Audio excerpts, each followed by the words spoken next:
सास हमेशा रिश्तों में फ़ायदा नुकसान क्यों ढूंढती है। मम्मी जी, दोपहर का खाना बनाकर रख दिया है। रात और कल सुबह का खाना बनाने के लिए सुनीता को कह दिया है। कल दोपहर तक मैं आ जाऊंगी। मम्मी की तबीयत खराब है, जाना ज़रूरी है। कंगना सासू माँ नैना जी से बोली।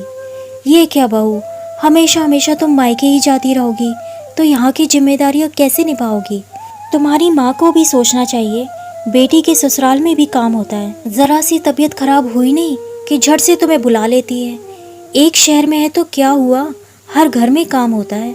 अभी पिछले सप्ताह ही तो गई थी। नैना जी कंगना से बोली।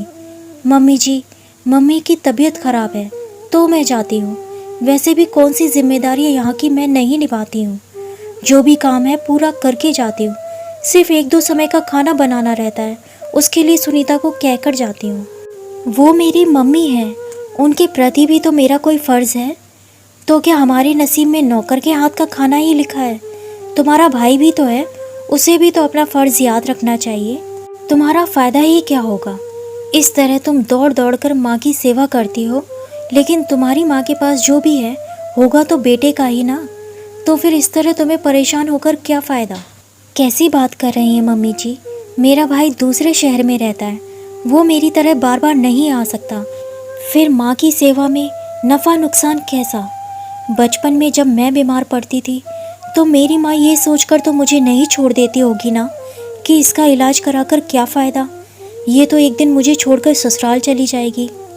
जब माँ का प्यार नफ़ा नुकसान नहीं देखता तो माँ की सेवा में नफ़ा नुकसान कैसा। कल को हम लोग कहीं बाहर रहें और आपकी तबीयत खराब हो जाए और प्रीति भी यही कहकर आपके पास ना आए कि आपकी सेवा में उसका क्या फ़ायदा, तो क्या आपको अच्छा लगेगा। निश्चित है मम्मी जी, आपकी बेटी भी आपकी सेवा में कभी अपना नफ़ा नुकसान नहीं देखेगी। नैना जी की आंखें खुल चुकी थी और अपनी गलती का एहसास भी हो चुका था।